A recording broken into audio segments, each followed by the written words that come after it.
सभी को फिर से एक बार अभिवादन। उसी निरंतरता में दरअसल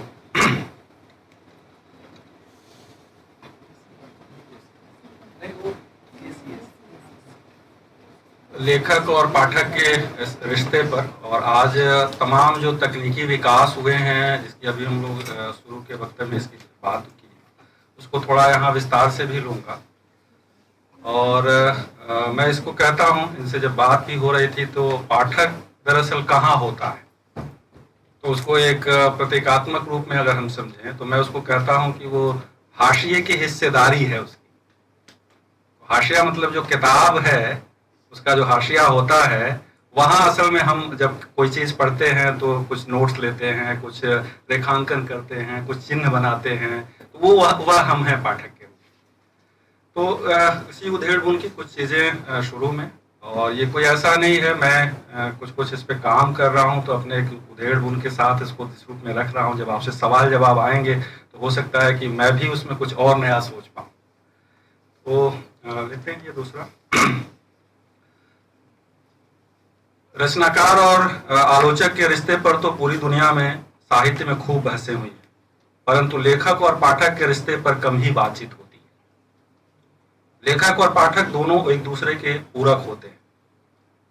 किसी रचना के संबंध में लेखक के अनुभव संसार पर जहां खूब सारी बातें हुई हैं, वहीं पाठक के अनुभव संसार पर कहीं कोई चर्चा मिलती भी है तो वो इस तरह के एक मुकम्मल सैद्धांतिकी के अर्थ में नहीं।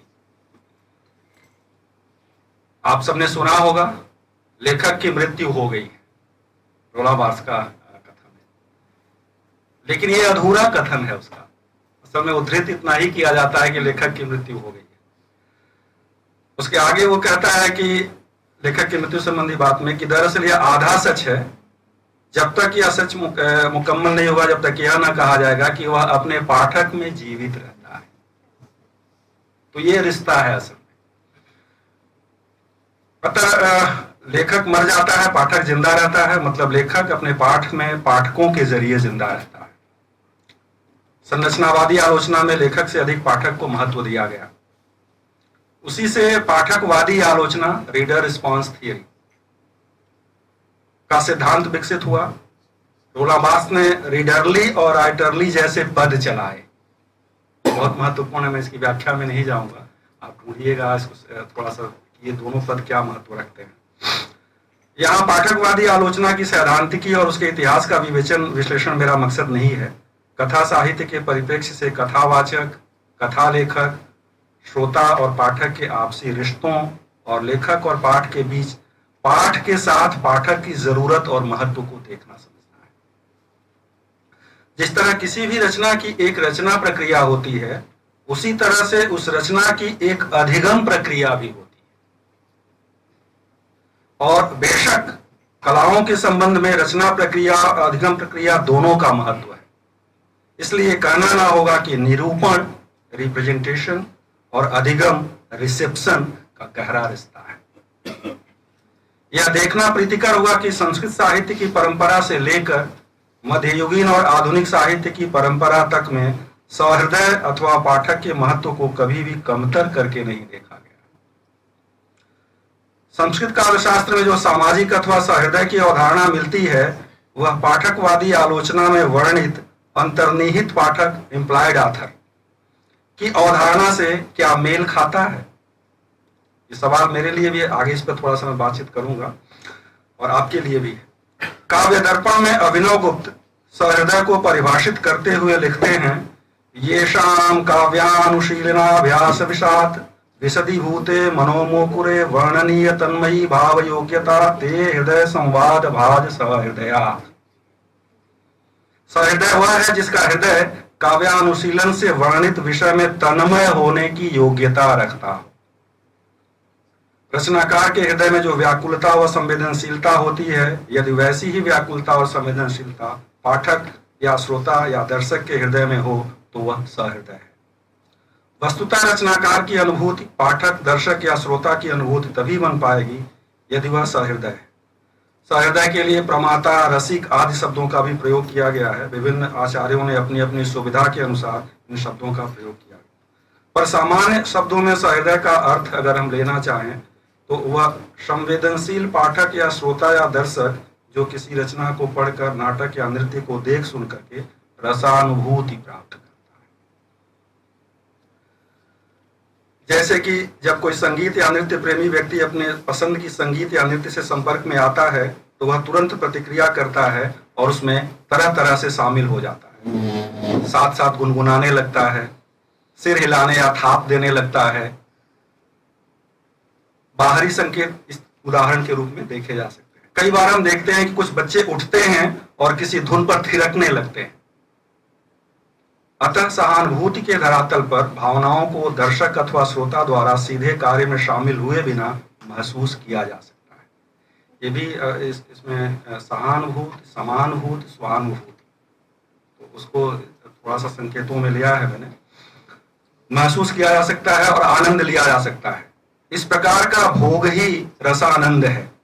संस्कृत साहित्य में काव्य संबंधी सहानुभूति जन्य साधारणीकरण की धारणा के पीछे यही विश्वास काम करता है।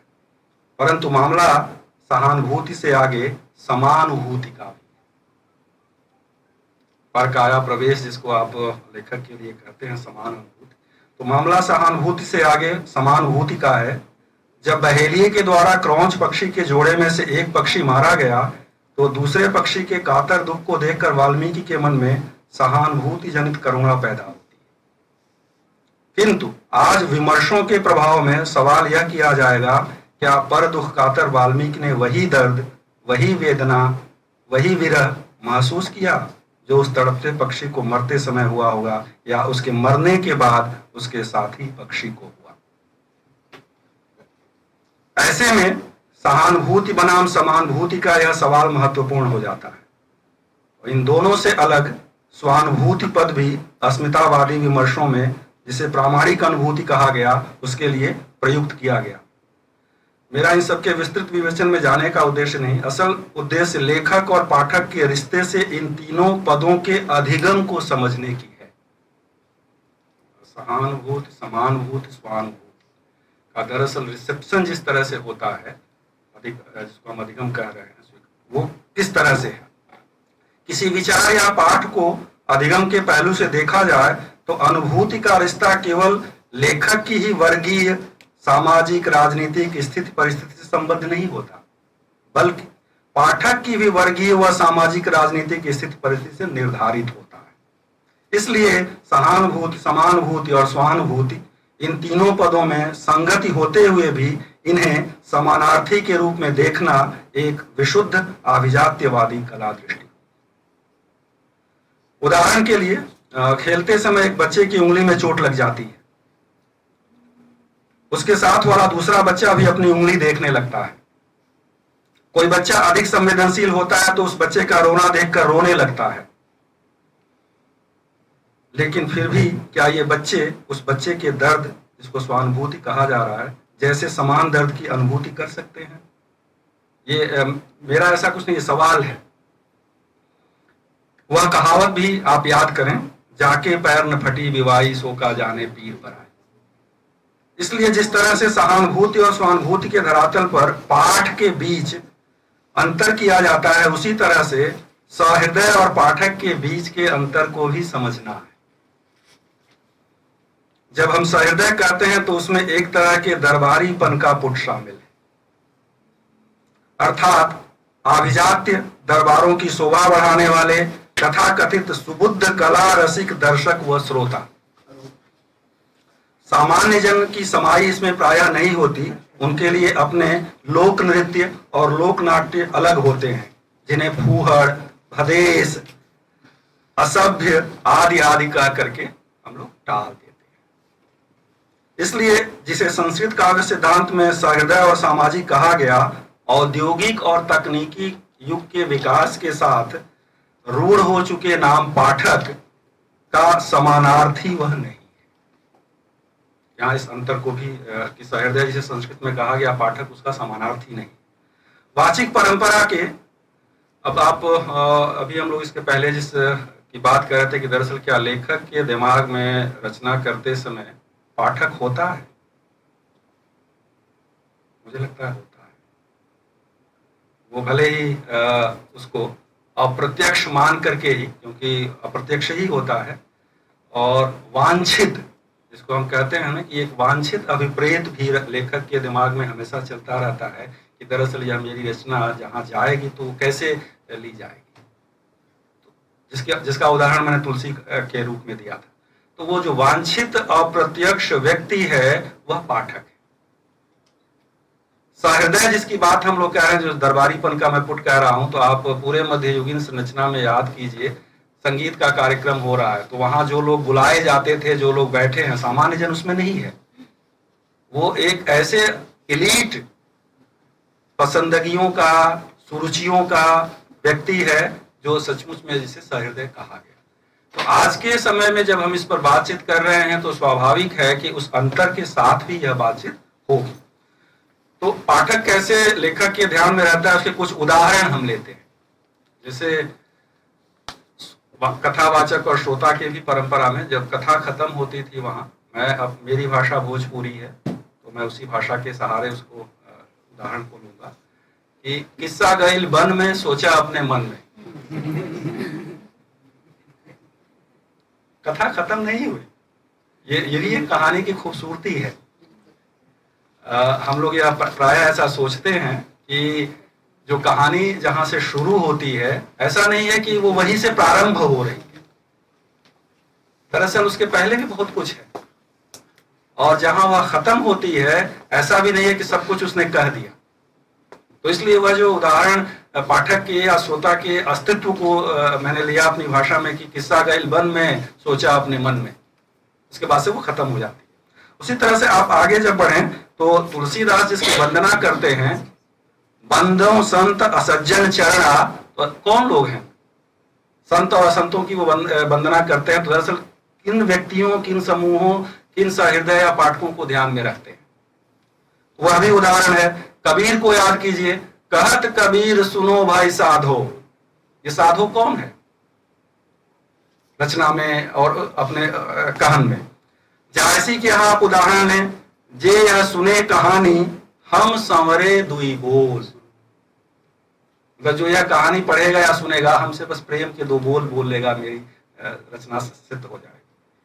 आप असाध्य वीणा का अंत याद कीजिए, जो कविता है अज्ञे की, उसमें उसका अंत है, जो पंक्ति है गद्य की पंक्ति है, प्रिय पाठक यूं मेरी वाणी भी मौन हुई। संबोधन है ये पाठक के लिए, यहां भी पाठक का महत्व है। सभी में श्रोता पाठक का ध्यान रखा गया। कथा साहित्य में आप देखें तो पाएंगे कि पाठक संबोधन तो पाता ही है, पाठ में अंतर्निहित भी रहता है। रानी केतकी की कहानी, इंशाअल्लाह खां का एक उदाहरण है। सिर झुकाकर नाक रगड़ता हूं उस अपने बनाने वाले के सामने, जिसने हम सबको बनाया और बात ही बात में वह कर दिखाया जिसका भेद किसी ने न पाया। इस सिर झुकाने के साथ ही दिन रात जपता हूं उस अपने रसग्राही दाता के प्यार को, जिसके लिए यूं कहा है, जो तू न होता तो मैं कुछ न बनता। पाठक यहां भी इस कहानी का कहने वाला यहां आपको जताता है, और जैसा कुछ लोग उसे पुकारते हैं वह कह सुनाता है। परीक्षा गुरु का आप उदाहरण देखें, जो पहला उपन्यास माना जाता है, तो पहले तो पढ़ने वाले इस पुस्तक में सौदागर की दुकान का हाल पढ़ते ही चकरावेंगे। जो हिंदी है उसी हिंदी को मैं पढ़ रहा हूं, क्योंकि अपनी भाषा में अब तक वार्ता रूपी जो पुस्तक लिखी हैं, उन्हें अक्सर नायक नायिका वगैरह का हाल ठेठ से सिलसिलेवार लिखा गया। तो अब ये चकरावेंगे पाठक और सौदागर का प्रसंग पढ़ के, तो वहां भी पाठक की चिंता है लेखक की। रेण के उपन्यास मैला आंचल में जिस अंतर्निहित पाठक की हम बात करते हैं, इम्प्लाइड रीडर है। इंग्लिश का जो पद है वो इम्प्लाइड रीडर है। पहले वाले में मैंने उसका उल्लेख किया कि दरअसल वो कहीं न कहीं अंतर्निहित होता है, आप पहचानना आपको जरूरी होता। तो उसका अब मैला आंचल से एक उदाहरण है कि रेणु के उपन्यास मैला आंचल में जगह जगह उदाहरण मिल जाएंगे। उपन्यास में दो पात्रों के बीच परस्पर मैं और तुम शैली में संवाद चलते चलते अन्य भी उपस्थित हो जाता है। यह कोई और नहीं, वही पाठक है जो कहीं अकेले तो कहीं लोग के रूप में उपन्यास के भीतर आता है और बहुत ही बारीक समझदारी के साथ गुथा होता है। यह एक जगह नहीं, अनेक जगह हुआ है। एक दो उदाहरण देखा जा सकता है। उदाहरण है, पुरैनिया स्टेशन के एक मेहमान आया है, रेलवे में काज करता है, तंत्रिमा टोली के लोग कहते हैं खलासी जी। खलासी जी सरकारी आदमी है, खलासी जी यदि लाल पतक्खा दिखा दें तो डाक गाड़ी भी रुक जाए।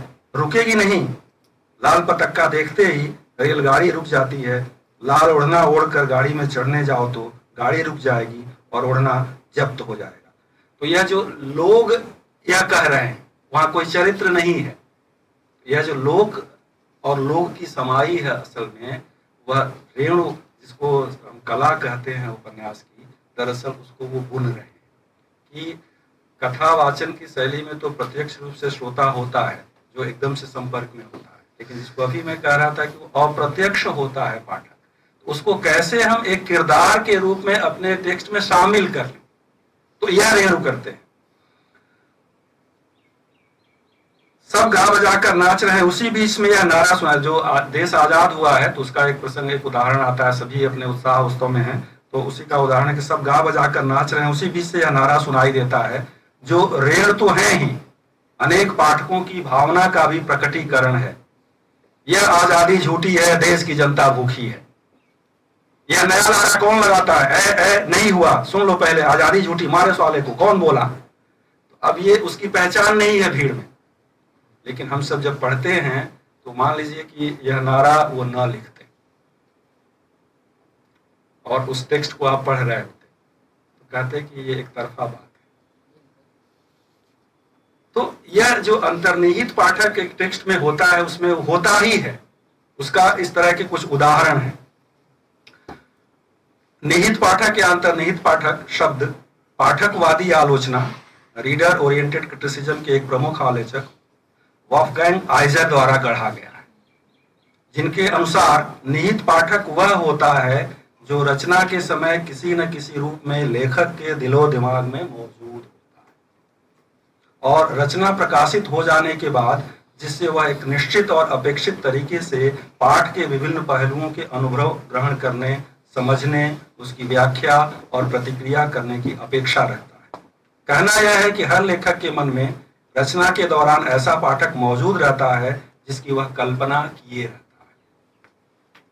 प्रेमचंद की प्रायः सभी कहानियों में वह पाठक मौजूद है। रेणु का तो उदाहरण प्रस्तुत ही किया गया।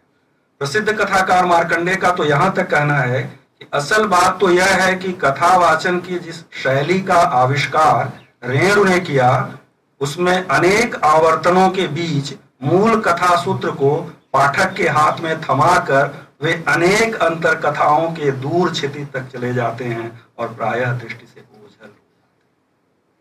अतः जिस तरह से कथावाचक के समक्ष श्रोता की अनिवार्य उपस्थिति के बिना कथा का आख्यान संभव नहीं, उसी तरह से कथा लेखक के लिए प्रत्यक्ष अप्रत्यक्ष जो जरूरी वांछित व्यक्ति होता है उसे पाठक कह सकते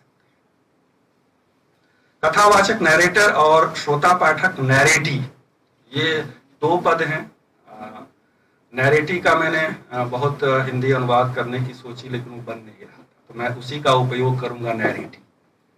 तो ये जो नैरेटर और नैरेटी का रिश्ता है उसका संबंध अन्योन्याश्रित है। लिखित और मुद्रित परंपरा में नैरेटी वह आदर्श पाठक है जिसको नैरेटर संबोधित करते रहते हुए जुड़ा रहता है। वाचिक परंपरा में वाचक और श्रोता का जो रिश्ता होता था, लिखित में नैरेटर और नैरेटी का रिश्ता हूबहू वही नहीं होता। वाचिक परंपरा में नैरेटिव वह निर्दिष्ट व्यक्ति अथवा व्यक्तियों का समूह होता है जिन्हें कथावाचक कहानी सुनाता है। वहां वह श्रोता समूह कथावाचक के समकक्ष माना गया है। परंतु लिखित परंपरा में नैरेटिव वह कल्पित व्यक्ति जिसे कथावाचक किसी कथा में संबोधित कर रहा होता है, असल में लेखक के समकक्ष नहीं माना गया। पाठकवादी आलोचना दरअसल इसी की वकालत करती है। वह स्वयं पाठ के स्पेस के भीतर एक काल्पनिक व्यक्ति है जो पाठक के रूप में कहानियों, उपन्यासों, कविताओं आदि की पुस्तकों के सीमांत में स्थित हमेशा मौन रहकर पाठक के हाशिए पर पाठ में उपलब्ध विचारों, भाव और दृष्टियों के साथ साथ उनमें उपस्थित अंतरालों को भरता है। अब ये थोड़ा टेक्निकल है अंतरालों को भरने की लिखित में, लेकिन जब आप सोचेंगे, जैसे मान लीजिए कथावाचक कहानी सुना रहा है तो अगर आप जो श्रोता है वो जब तक हुंकार ही नहीं भरेगा, हम लोग उसको हुंकारी भरना अपनी भाषा में कहते हैं, तो अचानक वो 2 मिनट सुना करके रुक जाएगा, क्योंकि वह जब तक हाँ हाँ ये वाली बात आती नहीं रहेगी श्रोता से, तो असल में वही स्पेस है, वह जो अंतराल है जो कथा के उस तारतम्य को चला रहा होता है। तो यह जो अच्छे लेखक और उपन्यासकार हैं दरअसल इस युक्ति का उपयोग करते हैं। संवाद केवल यह नहीं है कि दो चरित्रों के बीच वो आपने डायलॉग लिख दिए, असल में वह एक युक्ति भी है कि वह कितना आपसे जुड़ रहा है। तो इसलिए उसका उदाहरण लिया गया कि वह दरअसल जो अंतराल है उसको वह भरता है, पाठ को मुकम्मल बनाता है। यह वह संबंध है जो पाठक को पाठ और पाठक को पाठक से बांधता है। पाठ और पाठक के जरिए उपलब्धि और अभाव की व्याख्या के साथ किसी कृति को रूपांतरित करके एक नए विश्व के रूप में ढालने और पुनर्निर्मित करने में सक्षम होता है। उसकी यह क्षमता ही उसके अस्तित्व को निर्दिष्ट करती है। वाल्टर बेंजामिन का यह अनुमान है कि श्रोता जब किसी कहानी को सुनता है, वह कहानी तब तक उसके अधिगम और अनुभव का हिस्सा नहीं बनती जब तक वह उसे दोबारा सुनाने में सक्षम ना हो जाए। कहानी की यही खूबसूरती है कि मैं नाम भूल गया किसकी कहानी है। जैसे आपको अगर प्रेमचंद की कहानी ईदगाह का शीर्षक ना याद हो, केवल चिमटा याद हो, तो उस चिमटे के सहारे आप हामिद को याद कर लेंगे, ईदगाह को याद कर लेंगे। तो दरअसल यह जो अनुभव के स्तर पर उतर जाना किसी वस्तु के रूप में, किसी किरदार के रूप में, और उसको अपनी कहानी बना करके प्रस्तुत करना, यही कहानी का पुनर्वास भी है, उसका पुनर्जीवन भी है, और उसमें एक नयापन भी जिसको हम कह सकते हैं वह है। और इस दोबारा सुनाने में कहानी हूबहू वही नहीं रह जाती जो उसने सुना था। श्रोता की जगह आज के पाठक भी अक्सर एक अच्छी कहानी को फिर से कहने में सक्षम होना चाहते हैं, यानी उसे हमेशा अपने पास रखना चाहते हैं ताकि वे दूसरों के साथ अपने अनुभव और आनंद को नवीनीकृत कर सके। वस्तुतः आलोचना के क्षेत्र में सैद्धांतिक रूप से पाठक के महत्व की स्थापना रीडर रिस्पॉन्स थियरी के आलोक में आने के साथ ही होती है। रीडर रिस्पॉन्स थियरी 20वीं सदी में 7वें दशक के साथ जर्मनी और संयुक्त राज्य अमेरिका में केंद्रीय बहस में आता है। यह सिद्धांत आलोचना की किसी विशिष्ट पद्धति अथवा सिद्धांत या किसी आलोचनात्मक स्कूल से अपने को जोड़कर नहीं देखता, बल्कि साहित्यिक दृष्टि से पाठ विश्लेषण के लिए पाठक आधारित दृष्टिकोण को ही महत्व देता है। और यहाँ भी ध्यान रखना चाहिए कि यह आंदोलन रूपवाद और नई समीक्षा के दौरान अमेरिकी साहित्यिक आलोचना पर हावी था और उसके विरोध में एक चुनौती बनकर भी उभरा था। ये इसलिए महत्वपूर्ण है जो हिंदी के लोग हैं कि न्यू क्रिटिसिज्म के एक तरह से इस धारणा के साथ कि टेक्स्ट के बाहर कुछ नहीं होता है, तो उसको भी तोड़ता है, ऐसा नहीं है। 7वें और 8वें दशक में उभरे उत्तर संरचनावादी आलोचनात्मक आंदोलन का अगर इस पर ग्रहण नहीं लगा होता, क्योंकि वो खत्म किया इस उत्तर संरचनावादी आंदोलन ने, इस पर ग्रहण लग गया। बहरहाल इस सिद्धांत के प्रमुख सिद्धांतकारों में Stanley Fish, David Bleich, Wolfgang Iser Roland Barthes आदि शामिल हैं। रीडर रिस्पॉन्स थियरी से ही पाठकवादी आलोचना का विकास हुआ। इस आलोचना पद्धति में लेखक के प्रभुत्व की जगह पाठक की महत्ता को स्थापित किया गया।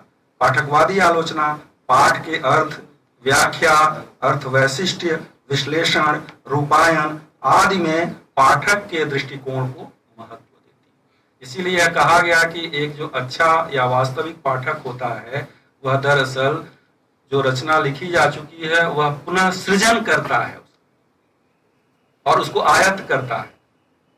वो जोसेफ कॉनरेड का ही कथन है कि दरअसल लेखक तो आधी ही किताब लिखता है, उसे पूरी करता है पाठक।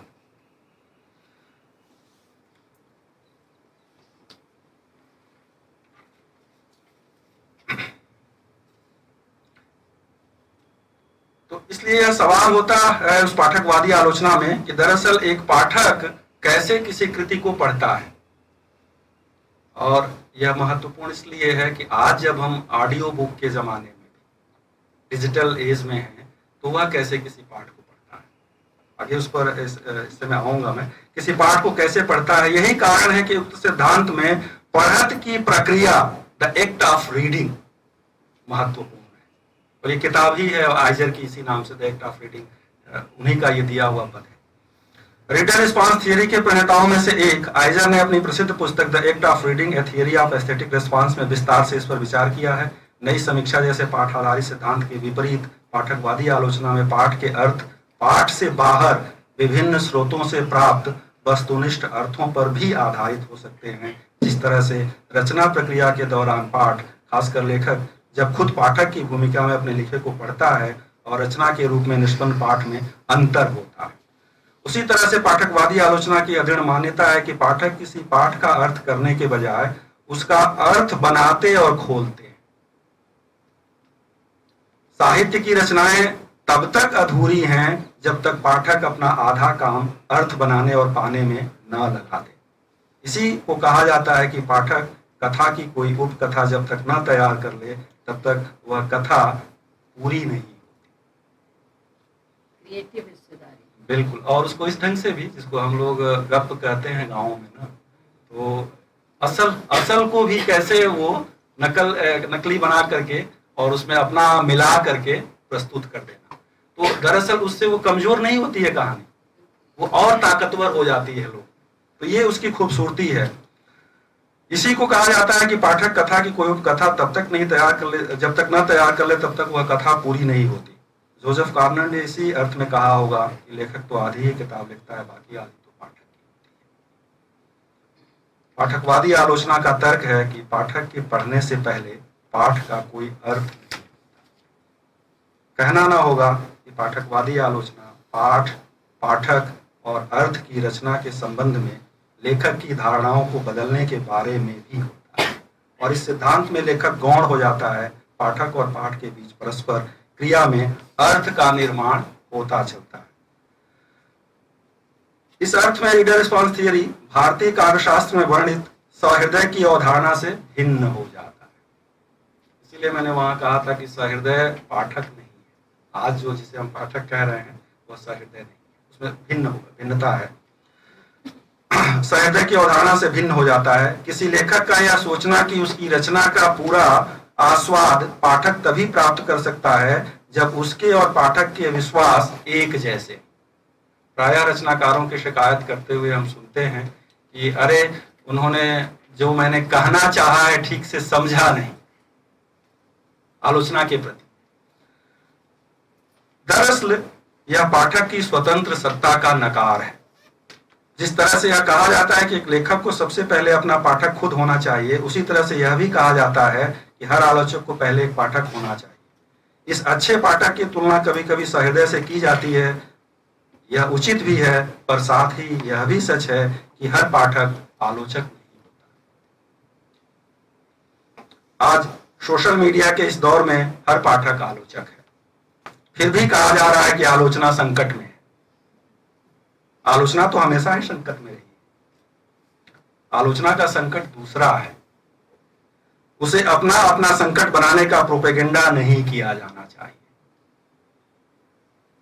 कभी प्रसिद्ध आलोचक देवी शंकर अवस्थी ने पढ़ने के प्रयोजन, जो एक्ट ऑफ रीडिंग की हम बात कह रहे थे, तो पढ़ने के प्रयोजन के आधार बना करके दो कोटियां बनाई थी पाठकों की, निष्क्रिय और सक्रिय। ये दो कोटियों का उल्लेख किया है। इस वर्गीकरण के मूल में है ग्रहणशीलता और क्रियात्मकता। निष्क्रिय पाठक के संबंध में उनका कहना है कि वे उपयोगहीन अवकाश को बिताने के लिए, ये कोट अनकोट में कह रहा हूं, उपयोगहीन अवकाश को बिताने के लिए, नीरसता और संघर्ष से पलायन करने के लिए पढ़ते हैं। वे अपने विवेक से काम लेना छोड़ देते हैं। जो जैसा है वैसा ही ग्रहण कर लेते हैं, और जो ग्रहण करते हैं उसका भी सचेष्ट उपयोग नहीं करते। वे उपयोग करें भी क्यों, किसी बौद्धिक प्रकाश या प्रयोजन के लिए तो वे पढ़ते नहीं। इसके विपरीत सक्रिय पाठक सजग मस्तिष्क से पढ़ता हुआ कृति के मंतव्यों को आगे बढ़कर लेता है, मूक आत्मसमर्पण नहीं कर देता। आमतौर पर जब हम पाठ, टेक्स्ट शब्द का प्रयोग करते हैं, टेक्स्ट को बहुत महत्व दिया गया है। हम लोग किताब कहते हैं, रोना बार्थ किताब नहीं कहता, बुक नहीं कहता, उसको टेक्स्ट ही मानता है। तो शब्द का उपयोग करते हैं तो हम साहित्य के किसी कार्य की लिखित या डिजिटल प्रति अथवा पुस्तक का उल्लेख कर रहे होते हैं। पाठकवादी आलोचना का तर्क है कि पाठ टेक्स्ट एक तरह का परफॉर्मिंग आर्ट है। घटित रूप में पारस्परिक संवाद। सामान्यतः पढ़ने के प्रकारों को मुख्यतः दो श्रेणियों में वर्गीकृत किया गया है, एक उथला एक्सटेंसिव और दूसरा गहन इंटेंसिव। इन श्रेणियों के आधार पर पाठकों के भी कई प्रकार गिनाए जा सकते हैं, जिनमें से स्थापित और प्रचलित दो ही हैं। वास्तविक पाठक, एम्पिरिकल रीडर, जैसे एम्पिरिकल राइटर होता है वह उसी कोट पर बनाया गया, ये वास्तविक पाठक है। और दूसरा जिसको हमने अभी शुरू में कहा, निहित या अंतर्निहित पाठक, जो इम्प्लाइड रीडर है। तो ये एम्पिरिकल रीडर और इम्प्लाइड रीडर की दो कैटेगरीज है। बहुत लंबे उसमें विस्तार में मैं नहीं जाऊंगा। दरअसल वास्तविक पाठक की क्या भूमिका होती है और अंतर्निहित पाठक क्या होता है, उस पर थोड़ी सी बात करूंगा। देवी शंकर अवस्थी के हवाले से यह बात आई कि पढ़त एक सचेत प्रक्रिया है, पर यह हो सकता है कि अनिद्रा के शिकार एक तरह के पाठक केवल नींद के लिए पढ़ते हों, कुछ दूसरे पाठक केवल मनोरंजन के लिए पढ़ते हों अथवा केवल टाइम पास करने के लिए पढ़ते हों। आदर्श पाठक हर शब्द और अर्थ को उसके हर संभव संदर्भ में आत्मसात करने के लिए जागृत और सचेत रहकर पढ़ना चाहता है। एक लेखक अपने अनुभव की नाव लेकर लेखन सागर में उतरता है। उसके पास कुछ अस्पष्ट नक्शे होते हैं, कुछ रेखाएं होती हैं, कुछ दबी छिपी आकृतियां होती हैं।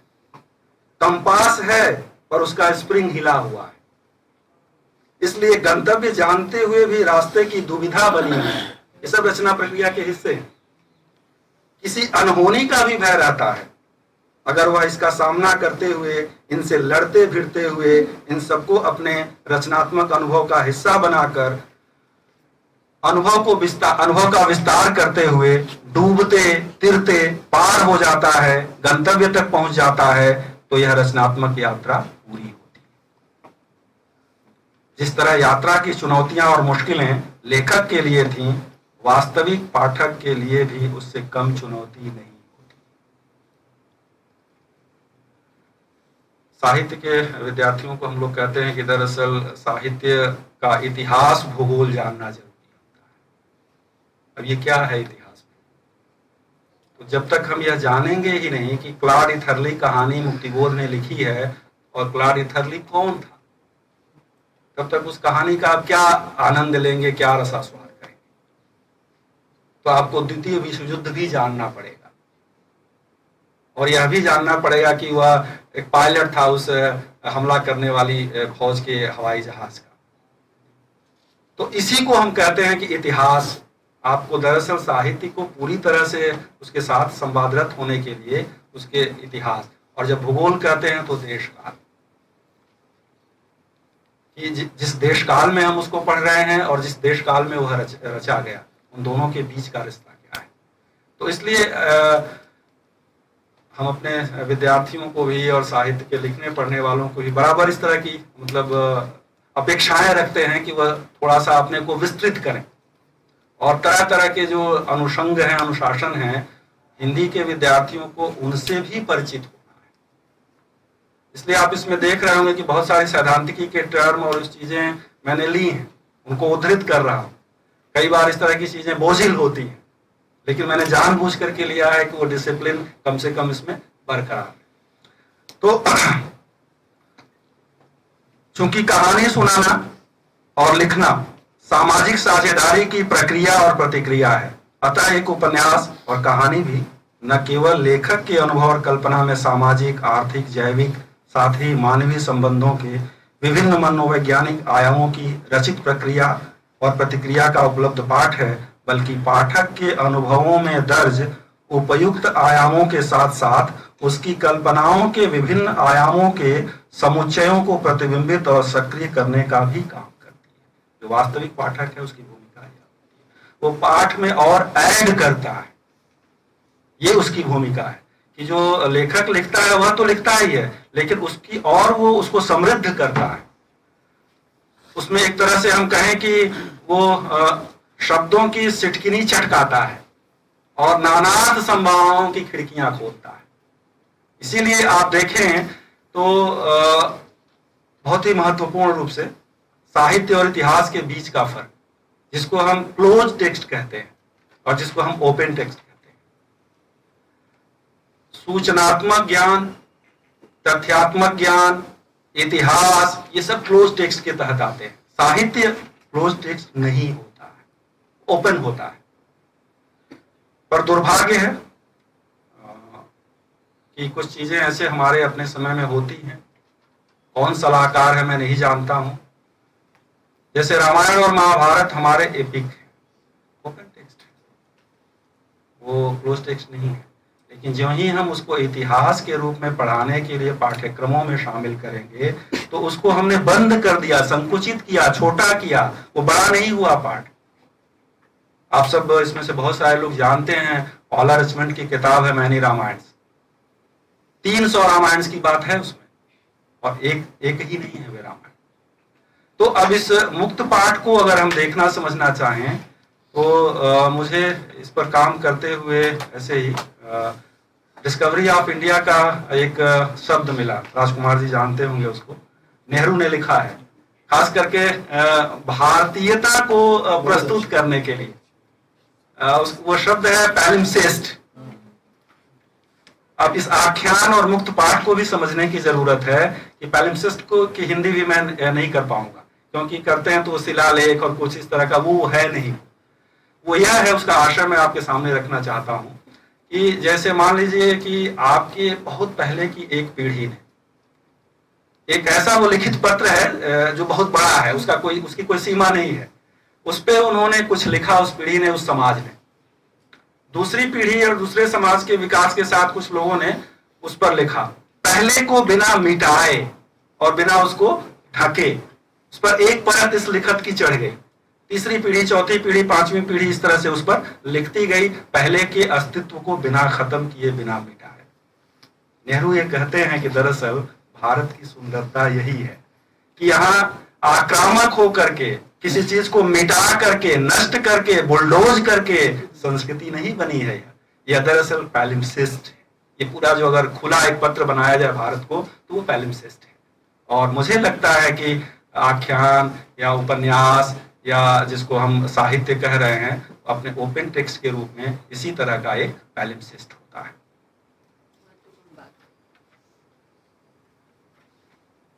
थोड़ा छोड़ रहा हूं क्योंकि सवाल आपके ज्यादा महत्वपूर्ण होंगे मेरे लिए।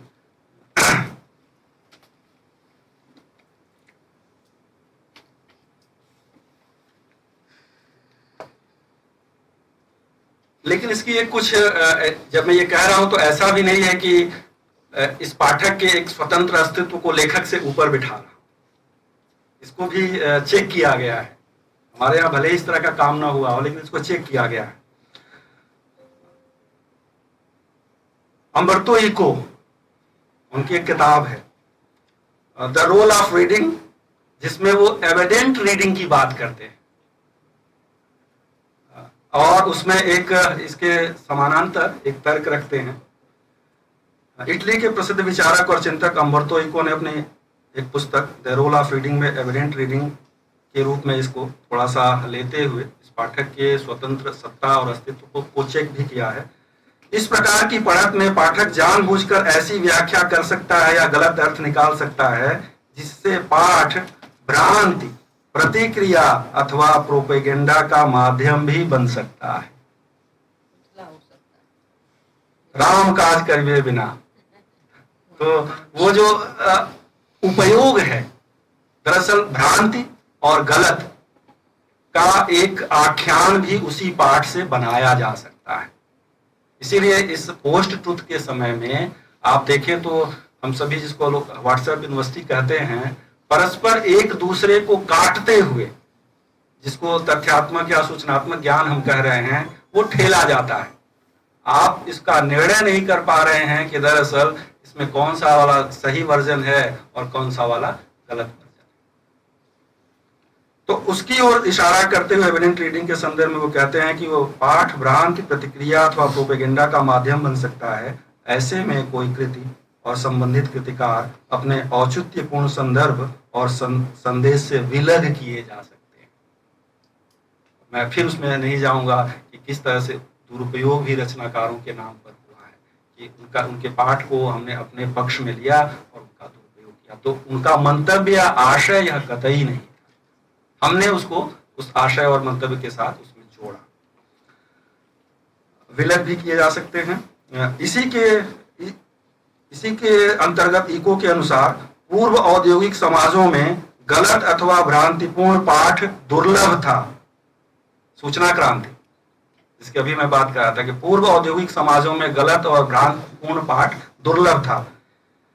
औद्योगिक युग और उसके बाद के समयों में एबेरेंट रीडिंग की संभावनाएं बढ़ गईं। आज इंटरनेट के जमाने और परस्पर एक तथ्य सत्य को काटते हुए दूसरे तथ्य सत्य को प्रचारित करने के पीछे के लक्ष्य को समझा जा सकता है। इसीलिए इको के अनुसार पाठक के सहयोग और महत्व को प्रतिपादित करने का मतलब पाठ्येतर तत्वों के साथ संरचनात्मक विश्लेषण को दूषित करना नहीं है, बल्कि व्याख्या और विवेचन के एक सक्रिय प्रमुख भागीदार के रूप में पाठक पाठ की सृजनात्मक प्रक्रिया की तस्वीर का एक हिस्सा होता है।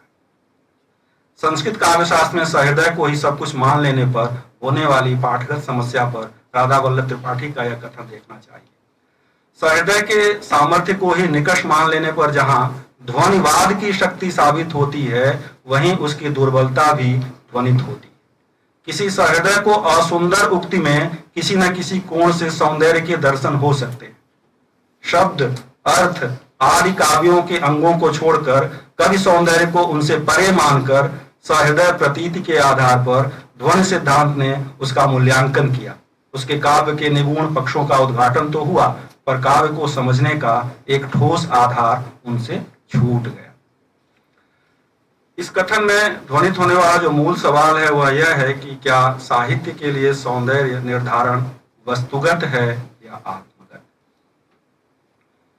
अगर वह आत्मगत है तो हो सकता है कि सामाजिक व्यवहारों और प्रतीतियों से कटा हुआ। पाठकवादी आलोचकों में से एक लुईस रोसेनब्लैट का कहना है कि पाठ वह ब्लूप्रिंट होता है जो पाठक की व्याख्या को पंख देने के साथ साथ उसे नियोजित और अनुशासित भी करता है, ताकि वह पाठ से बहुत दूर न भटक जाए, जिसको हम लोग मुहावरे में कहते हैं दूर की कौड़ी लाना, या जिसको कनकौवा उड़ाना। तो ये दोनों ही उस संदर्भ में। अब आखिर में जिसकी मैं बात कह रहा था, असल में जिस शोध की अश्मिका ने जो ऑक्सफोर्ड यूनिवर्सिटी में यह एक प्रोजेक्ट के तहत अपना काम किया, और ये सारे अनुमान हैं। असल में पाठक के अनुभव को हम कैसे जानें, या किसी कृति की व्याख्या के संदर्भ में उसका रिस्पांस, जिसको हम अधिगम कह रहे हैं, वो किस तरह का रहा, इसका तरीका क्या होगा। जैसे मान लीजिए आप प्रेमचंद पर ही कोई काम करना चाहते हैं, तो यह कैसे आप जानेंगे कि गोदान को कितने लोगों ने पढ़ा? वो प्रकाशक की बिक्री से उसका कोई रिश्ता नहीं है, क्योंकि आजकल प्रकाशक अपने संस्करणों में संख्या नहीं छापते कि 1000 प्रतियां छपी कि 2000 प्रतियां छपी। और इसी टेक्नोलॉजी के जमाने में वो बहुत सुलभ भी हो गया है पीओडी मशीन से कि 5 कापियों का भी एक संस्करण हो जाएगा मेले के लिए, लोकार्पण करना है तो। क्योंकि अब मुद्रण का वह रूप नहीं रहा जो पहले हुआ करता था। आप सब जानते हैं कि फोटोकॉपियर मशीन की तरह से एक पूरा पीओडी, जिसको हम कहते हैं पब्लिशिंग ऑन डिमांड, वो मशीन है। कंप्यूटर से बस उसको ऑर्डर देना है, जैसे फोटोकॉपी बनती है उसी तरह से वो प्रिंट निकलता है। और यहाँ तक कि चूंकि मैं पत्रिका के संपादन से जुड़ा हूँ तो जानता भी हूँ कि अब जैसे वो बाइंडिंग सिलाई वाली होती थी हाथ से, सखाराम बाइंडर अगर आपको याद हो, तो अब वह भी चला गया। अब दरअसल वह मशीन सिलाई भी कर देती है। तो एक साथ वो 5 किताबें आधे घंटे के उसमें निकल जाएंगी और बन जाएंगी। तो 5 किताबों का भी एक संस्करण हो गया। इसलिए अधिगम की जो प्रक्रिया है पाठक और शोध के लिए, मैं यह कह रहा हूं, वो बहुत ही मुश्किल होता है। तो उसी का एक छोटा सा उदाहरण मैंने इसलिए लिया कि अश्मिका ने जो काम किया है, जिसमें मैंने कहा कि वो ऑक्सफोर्ड यूनिवर्सिटी से क्रिएटिव राइटिंग में एमए की डिग्री हासिल उसने की है। मुंबई में रहती हैं वो। ऑक्सफोर्ड में रहते हुए रचना प्रक्रिया और लेखकों की पढ़ने की आदत पर एक सर्वेक्षण किया है।